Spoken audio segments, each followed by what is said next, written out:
connaître quel est l'impact de la prière ou de la vie de prière dans la vie d'un croyant, alors tu es au bon endroit et tu es au bon moment.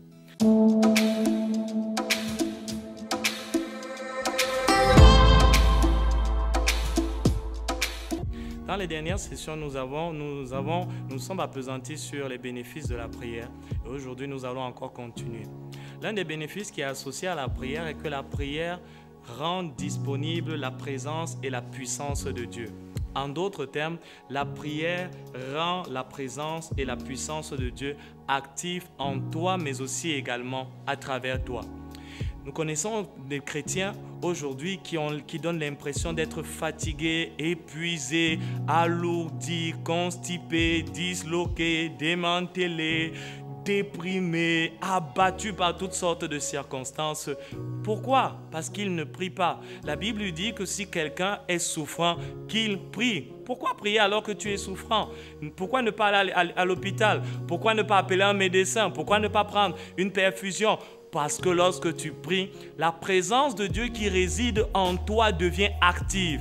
Un chrétien qui ne prie pas, même s'il a la présence de Dieu en lui, ne pourra pas bénéficier de la présence de Dieu. La présence de Dieu est latente, mais lorsque tu pries, elle devient active. Elle passe du niveau passif au niveau actif. Et si tu veux voir la présence de Dieu, de se transformer et libérer la puissance de Dieu dans ta vie, tu dois commencer à apprendre résolument à persévérer dans la prière.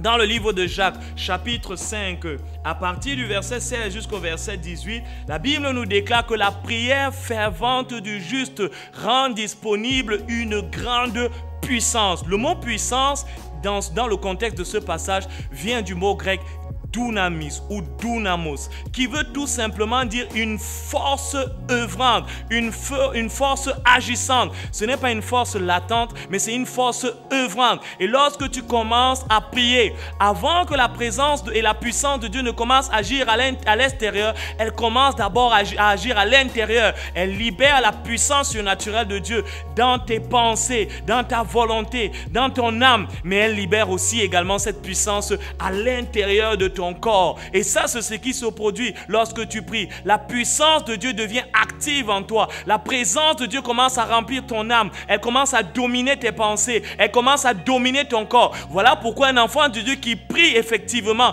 ne va pas tomber malade. Il ne sera pas malade parce que la puissance de Dieu en toi, lorsque tu ne pries pas, ne peut pas se manifester. Tu as déjà la puissance de Dieu en toi. Le jour où tu donnes ta vie à Jésus, la présence de Dieu vient habiter dans ton cœur et dans ton esprit.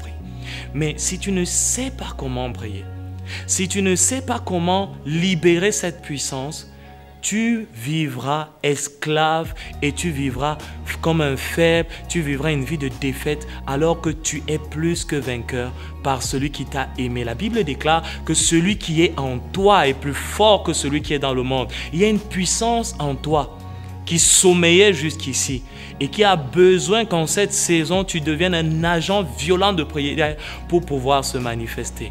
Alors ne manque pas les prochaines sessions. J'ai été heureux de te compter parmi mes téléspectateurs et parmi les personnes qui m'ont regardé. Ne manque pas la prochaine session et je sais que Dieu continuera de te bénir et impartir sur toi l'esprit de prière. Shalom.